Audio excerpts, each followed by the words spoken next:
Okay, good. This is chapter 1, 3. So this is where Aubrey goes and meets Mr. Lawless in the docks. Chapter 1, 3. If you go down to the docks today, you're sure to have a nasty surprise. This is unless you have an appointment. All the boats with fast engines were painted black and sat like black hippos in the water. Amongst these super-fast speedboats, with their twin propellers, looming over the bay, was a red lightship with the legend Poseidon Bay etched in white on its scarlet hull. The sailboats clog up the waterway and delay the fast smuggling boats. Any yachts that could not be sold to Europe were up on the hard, their barnacle bottoms revealing their neglect, their steel stays clinking against the mast in the wind. There were perhaps 20 of them, making a proper din. All the docks were fenced off with electric fences behind the main apron. Men in black balaclavas and police marksman overalls, carrying old Belgian FN self-loading rifles over their shoulders, patrolled in threes. They looked like rifles, and they might be old, but their accuracy and ability to shatter a kneecap or kill had been well documented on the BBC website. Only £400 would buy you one. A pint was £10, 40 of those, and you could have a gun. Unbelievable to think that if you saved your beer money, you would have enough money to buy one after 40 days of not drinking. Of course, most people around Poseidon Bay drank about a gallon a night. Over 40 days, that would be equivalent to 40 gallons of beers. Just over a barrel of beer. There were 36 gallons in a barrel. That was why I was there. I was over a barrel. Negotiate for my boss, or join the queues for the food banks. I walked through the town. My hotel was on the higher of the high street. My bedroom was like any of the bedrooms in this old fishing village, unchanged since it was built in the 1700s. The bed was uncomfortable, and my boss was paying, so I was in a good mood. It was cold in the room. No one heated their homes these days, but the duvet looked warm, and there were thick blankets on the bed. Attending an important meeting called for a super smart suit, navy of course, a blue, white and red striped tie, a white shirt, starched and pressed professionally at the dry cleaners, and my beautifully polished black brogues. I tried to avoid wearing the same shoes 2 days running, to let the leather breathe, but apart from 2 pairs of smart shoes, I was travelling light. It's easier when you have to hit the road and you have to hitchhike. My bag just needed to be waterproof and able to accommodate 3 changes of clothes, 2 for business, 1 for leisure, hence the white shirt and grey flannels last night. I had jeans and a polo shirt for days off, when and if they came. My towel and sponge bag would sit on top of all my clothes. I was good at travelling light. I had to be. The new harbour is next to the old town, and at first I thought they had fenced off the old quarter from the rest of the town. It reminded me of Dover Harbour, high fences and high security. All they needed was a 22-foot concrete wall around Dover to make the look complete. I waited at the gate. I noticed the spikes and razor wire on this chink in the compound's armour. They were taking no chances. A new vulnerable spot was made as equally dangerous as the other parts. Wearing a bulletproof vest and a full-face helmet like the ones bomb disposal teams wear, I was approached by one of the guards. He was pointing a Browning 9mm revolver at my heart, gripping the gun with both hands. In the past, suicide bombers had tried to persuade the smugglers to share their spoils with the poor by blowing them to bits, so all the guards were on heightened alert when any stranger threatened their sanctuary. "Move to the booth to your left," commanded a booming voice from above my head. I looked up, and sat alongside a lamppost outside the perimeter fence was a wireless speaker, and next to it a rotating closed-circuit television camera. My every movement was being monitored. "Yes, big brother," I muttered to myself as I walked towards a rectangular porta-cabin on wheels. It was a mobile security centre. "Less of your cheek," barked the speaker above me. I marvelled at the fact they could hear my slightest sound, or could they lip-read? I shuddered. These guys were good, but I also knew they were all on amphetamine of some sort. I hoped they were not trigger-happy. I was too young to die. I decided to silently comply with all their instructions. The portico could only be accessed by some checker plate stairs. It did not touch them. I did not touch the metal handrail as I bounded up all 6 steps in 3 strides. Fears of fecal matter. The door was open, pinned back to the wall by a single breeze block. In front of me was a counter, and behind the counter was a sign, a white poster with red writing. All items will be returned on departure. Ensure all bangles, chains, including ankle chains, earrings, watches, and shoes are left on the counter. I immediately complied. I had made my mind up to do so. I slammed my shoes on the counter so their microphone would pick it up. I never wore a watch. Who wants their wrists severed by bandits? I used to have a pierced ear, but sold my earring for food last winter. The hole was closing up now, healing nicely. My mother had given me a chain. St. Jude is a patron saint of lost causes. She gave that to me for my 18th birthday, 3 years ago. I like to think it was an ironic gift, but I have not had contact with her since she was deported back to Ireland. I went to sleep with St. Jude in a hostel in Wales when I went for a job in a mine. The next morning, St. Jude was gone. Even the saints had deserted me, and they were meant to have more patience than that, weren't they? There were 4 miners' jobs and 4,000 applicants. The ones who could beat their way to the front of the queue and who could survive the pounding from those behind them got the job. At the bottom of the poster it proclaimed, "Once you have deposited all items, including piercings, proceed through the door on your right." I had no piercings, so I obeyed the instructions. As there was no door on my left, I proceeded to the only other door in the room. Opening the wobbly door and stepping through the paper-thin partition between the 2 rooms, I was confronted with the most amazing state-of-the-art body scanners. It was like the super sophisticated type of whole body scanner that you get in the top-of-the-range airports, like Gatwick or Heathrow, if you accidentally set off the standard detectors. Not that anyone but the richest fly now, with airport taxes and fares the way they are. It looked like a weird luxury shower held in a black plastic overgrown almond shell. I wondered if it would detect the metal fly on my pants. I stood on 2 light blue footprints in the middle of the device. I felt like I was on amphetamine while I listened to the machine do its work. My heightened hearing detected whirring, clicking, and a clank. "Proceed," ordered a small speaker, sitting like a cobweb in the corner of the roof. I complied. I proceeded through the machine to another doorway. There were white hotel slippers waiting for someone to step into, and a corridor yawning ahead of me. Again, it was like the tunnel you go through to get from the terminal into the plane, and that had been attached to the portico. I stumbled down the incline, willing myself to slow down. My feet inadvertently stomped on the linoleum floor, and my pace increased because the corridor went down in a sharp incline for 5 meters. There was a dogleg corner, and I was out the other side.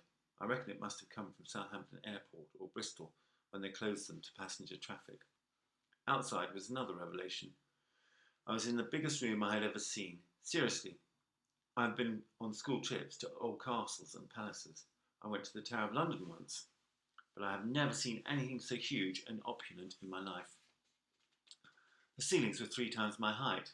I have to duck my head if I need to pass through a 1.95 metre high barrier.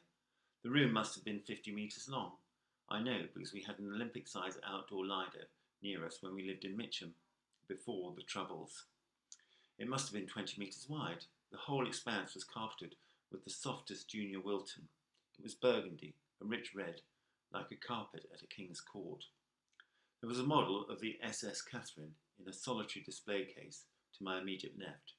It had been one of the largest cruise liners in the world until it was hijacked and scuttled in Cardiff Bay. It remained there as a hulk, protruding from the sea like a shark's dorsal fin. Divers visited its empty shell for fun. It had become a tourist attraction. Rumours circulated that several divers had not come to the surface after getting lost in the labyrinth of rooms.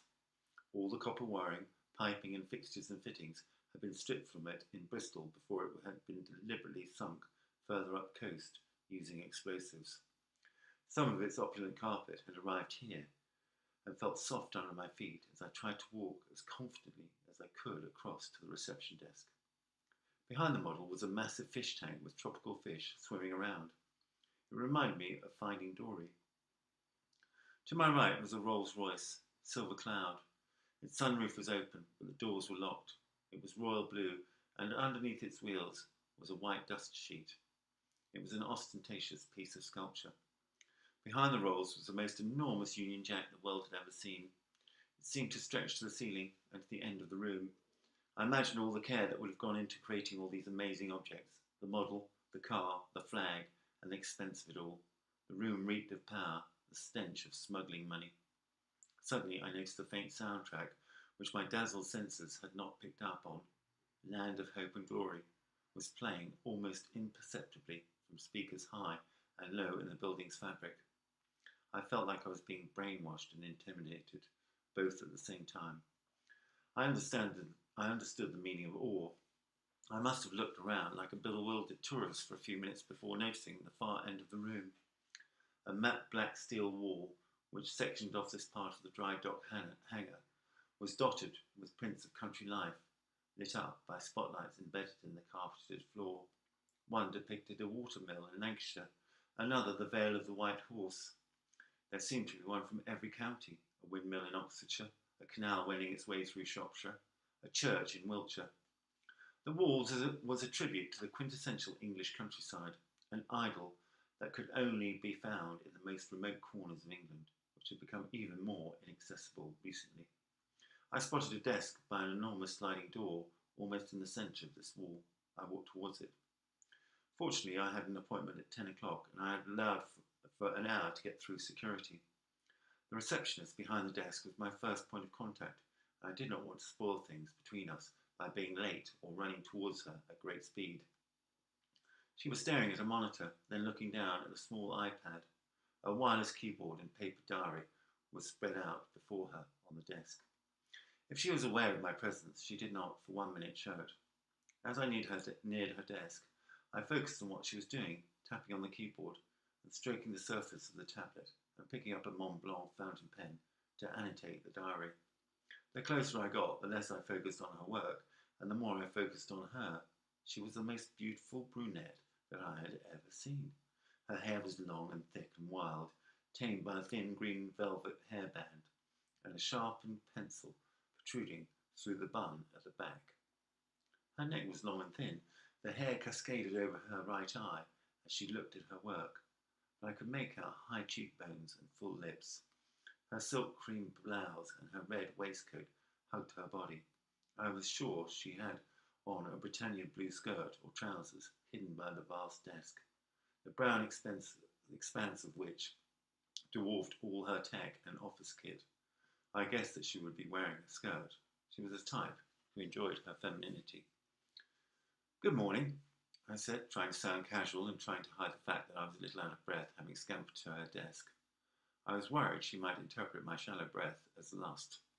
She looked up, and that was when I saw it.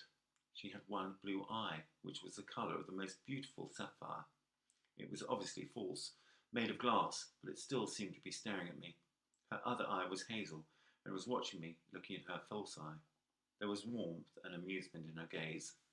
"Good morning." "A fetching colour, don't you think?" she asked, smiling so naturally and warmly that I immediately closed my gaping mouth and smiled back, locking my eyes on her good eye, knowing the importance of eye contact. "Yes, indeed," I agreed. This was a woman who I had been charming for a whole month to get this appointment. I was not going to argue. In truth, the eye did look good, and she looked good too. A real eyeful. I lost the real one in a food riot, trying to get food for my daughter. Silly, really, but I couldn't see her die, could I? "No, not at all," I whispered encouragingly. "Mr. Lawless paid for the operation and replaced the eye that had been gouged out.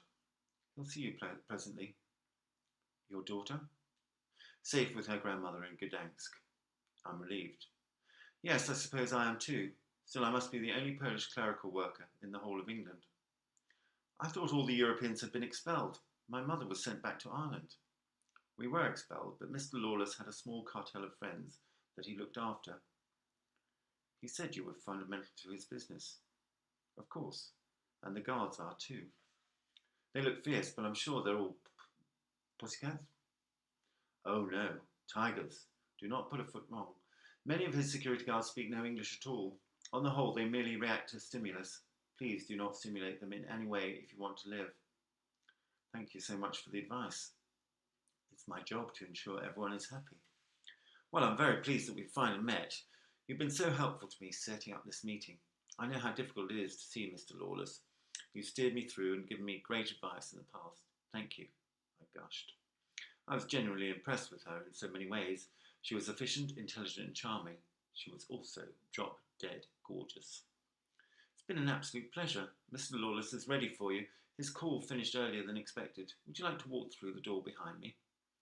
I heard a hiss behind her head. A narrow sliding door automatically opened.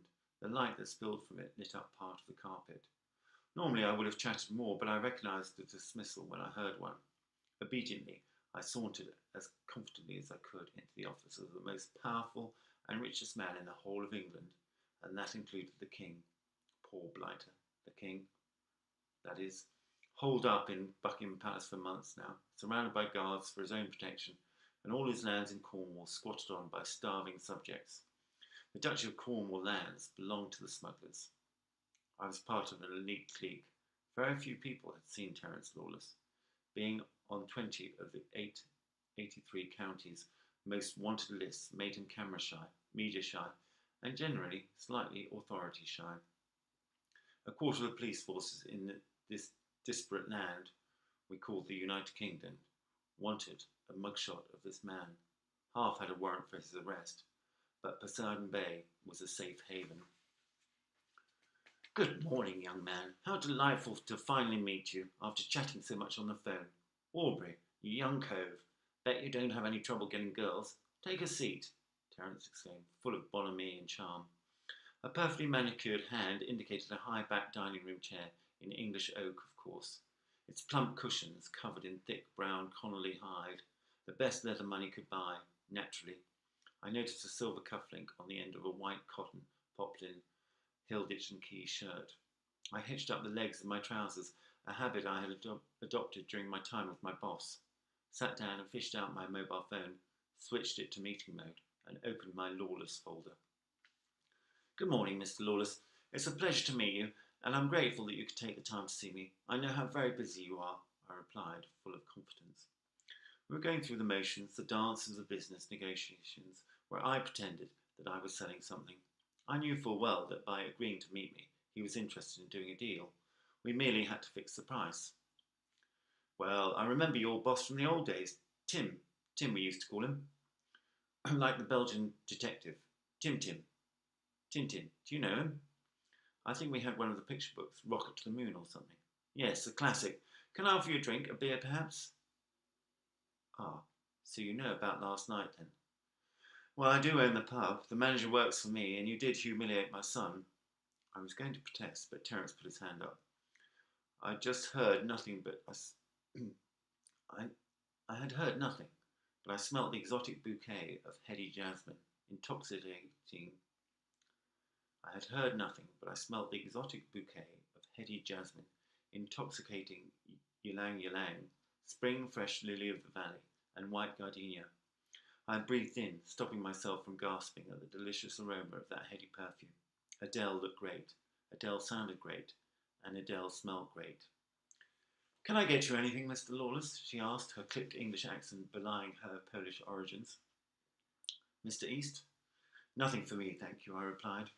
I desperately wanted a coffee to get rid of the taste of tin pilchards that remained in my mouth despite brushing my teeth 3 times with 2 different toothpastes on the end of an electric toothbrush. I could feel the tomato sauce hanging at the back of my throat, reeking of tinned fish. However, my nerves would not allow me to hold a coffee cup without shaking. Lawless filled the pregnant pause with his mellifluous voice. No, thank you, Adeja. I'm glad to know that you were wearing the perfume I bought you. Aluminium white gardenia petals, if I remember correctly. You wear it well. Thank you, sir. If that will be all, I have some shipping manifests to type up for the evening tide. Will you both excuse me? Neither of us wanted that stunning woman who smelled as good as she looked to ever leave our side, but to admit it would have been embarrassing for all of us. Of course, Terence responded. He smiled charmingly, then grimaced as if he knew what a wretched task filling in paperwork could be. I suddenly remembered there was something I wanted. I wanted to marry Adele and live happily ever after. Was I allowed to fall in love that quickly with a stranger? Is there such a thing as love at first sight?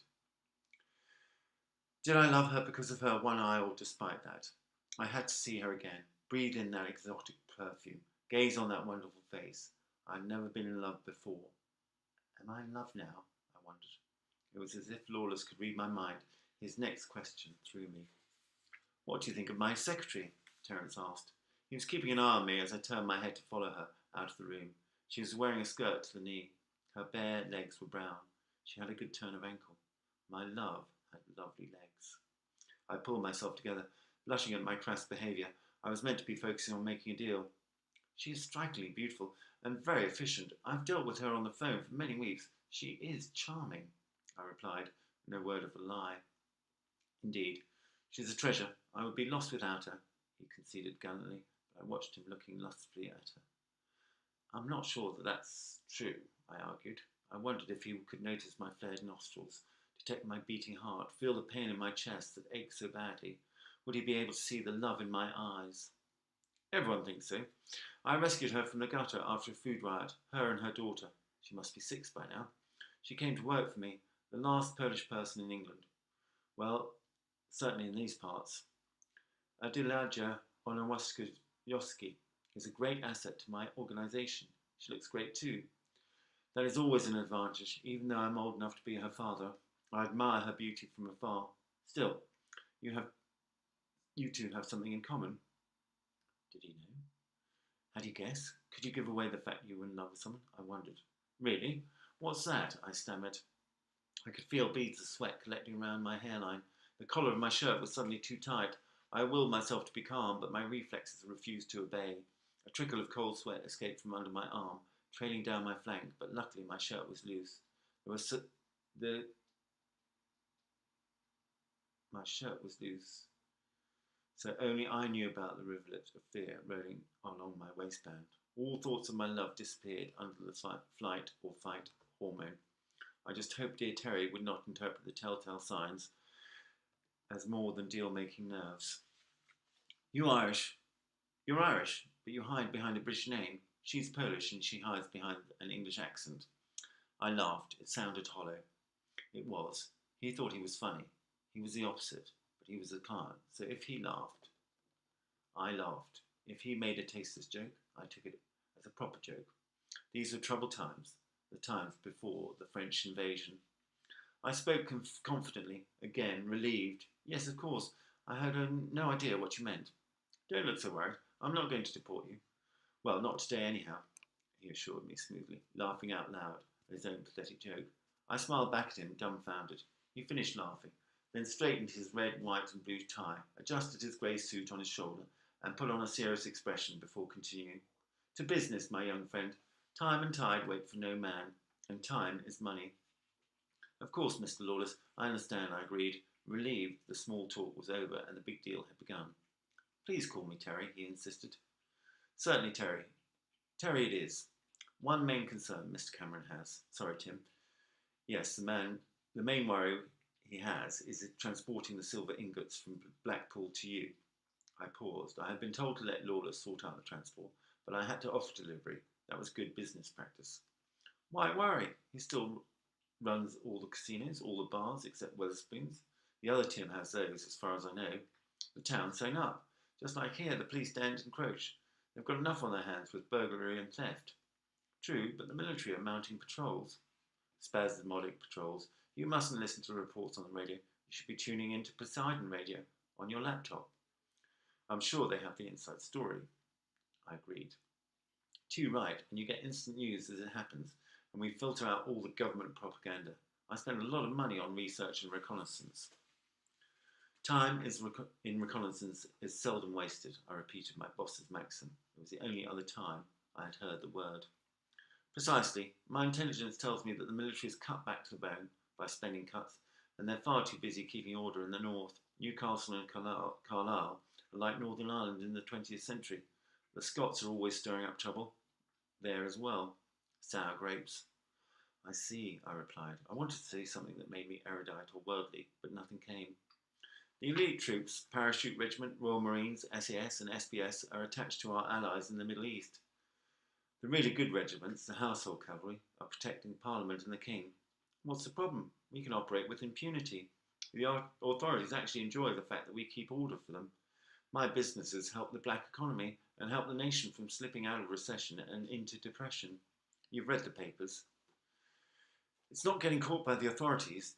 Dealing in silver is illegal, but transporting it isn't. We do deals all over. It's the mode of transport Mr. Cameron would like to send the merchandise down by sea. Really? He's got a beautiful speedboat that could do the job nicely. He just wants your agreement to this mode of transport, I explained, surprised at how easily I had lied to this man who literally could have me deported. Mr. Cameron did not want the expense of paying for all that fuel. Diesel was exorbitantly expensive, and he would have to bring the boat back empty. It would have wiped out my commission and most of the profit on the deal. I had been instructed to let Lawless come up with the solution. The vanity of the man would help make this silver deal earn me the commission that 6 months' work deserved, and help Cameron make a profit. He would sort it out. Cameron had kept me on only because of the potential of this deal. Adel had opened the door for me. I had her to thank for getting the negotiations thus far. Too risky. You're forgetting the Welsh privateers in Cardiff Bay, and those Bristol buccaneers have the Irish Channel covered. I can send some high-speed cars and several support vehicles to refuel them. Sounds like you know what you're doing, I said, giving him my most charming smile, relieved that he would be taking all the responsibility. We'll have the goods down here in less than 5 hours. The roads are pretty much clear. It's only 350 miles warehouse to warehouse. Very well. We'll have to give you a good price if you're taking responsibility for moving the goods. I was going to quote freight on board. Come up with an ex-works price, and I know we can do business. We both knew where we stood. I had a minimum price I could let the goods go at. He had an idea of how much profit he would like to make. I started off at the highest amount my boss, Tim Cameron, had judged that he could ask as a tough negotiator and what a tough negotiator like Lawless would pay. Lawless beat me down to about halfway between the lowest and the highest figure. He seemed happy. I was bursting with pride at pulling off my first really important and lucrative deal.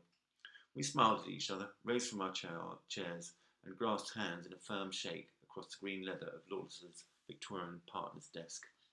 As if by magic, Adel appeared. I did not hear her soft leather doeskin moccasins on the red Wilton carpet, but I smelt the aroma of her intoxicating perfume. Ah, Adel, do please show our young guest out. It was a pleasure to meet you, young Aubrey. I take it you are leaving tonight. I have transportation organised, thank you. I will be leaving immediately. Good. I have no idea how my son Freddie will react to your behaviour last night. He has a gang of friends. I would not like to see you get hurt. I'm not keen to get hurt either, I assured him. No one would want that. You are a friend of the Lawless family. Thank you. A word to the wise. Try not to make so much of an impression on your next visit. I hope your exit will be slightly less dramatic than your arrival. He was smiling at me. He thought the whole incident was amusing. I felt another trickle of cold sweat glide down from my armpit and trickle down my flank. Thank you for all your hospitality, and I will definitely take your advice. Do apologise to Freddie for me. I grovelled, not caring how feeble it made me seem, while concentrating on sounding as obsequious as I could. I was relieved that my shirt was loose where the rivulet of fear snaked down to my waistband. He would never know I was terrified. My hands were miraculously dry. No clamminess there. The antiperspirant had failed in just one spot. Damn it. The pleasure was all mine, and you seem like a sensible lad. I'll pass on your apology to Freddie. He could say what he wanted. The deal was done, and I could not care less about him and his freckly Freddie, who I reckon loved himself more than anyone else on the planet. I smiled and bowed. We had shook on the deal. Shaking hands again would have been superfluous and suggested a burgeoning friendship. He was my father's age and a snake. I was young, good-looking, and about to get married to a lovely Polish girl. My love was waiting for me next door. I breathed in her heady aroma, took in her face, admired her hair, and watched her lovely derriere as she led me from the room. Lawless and I had nothing at all in common except the euros that I would be making by selling him silver ingots, and he would make by selling them on to people who had no trust in their own currency, gold or Bitcoin. Euros would buy him more contraband to sell. The domestic currency was useless. Gold was exorbitantly expensive, and with a yo-yoing currency, it was hard for anyone to value sterling against any currency, government or internet-based. The dollar was no longer king. Their economy had tanked too. Euros bought contraband from our nearest neighbours, Ireland and France. Shipping costs from elsewhere were too exorbitant. Within seconds, I found myself standing next to Adele. I had been right about the skirt, and I was hoping that I would be right about the way she felt about me. Our relationship had blossomed over the phone. We were like old friends. It was time to take our relation onto another level, so I thought. I was shocked by what she said. She was so cold and so businesslike. So, Mr. East, I trust the business was concluded to your satisfaction. The order has already been placed and confirmed on your system. That's very efficient, thank you. But please, the name's Aubrey. Please call me Orbs. All my friends do. Very well, Orbs. I like the name. It's cool, she said, smiling at me. It was then that I knew she liked me too. Her eye looked into mine. She bit her lip before she continued. It would be great to see you again. I've very much enjoyed getting to know you over the phone calls we've had. I work so very hard and seldom get the chance to meet people. I feel we have forged a friendship. My heart stopped. I wondered if I was hearing right. She was interested in a spotty teenager like me. It was unbelievable. I would like that very much, I breathed, wondering how I could engineer that from Blackpool. So would I. I'm sure we can manage it, I replied. It sounded like a plea. I suspected her accommodation, salary and lifestyle as the personal assistant to one of the world's wealthiest individuals would not predispose her to running away with me to a bedsit in a Lancashire village 20 miles outside Blackpool.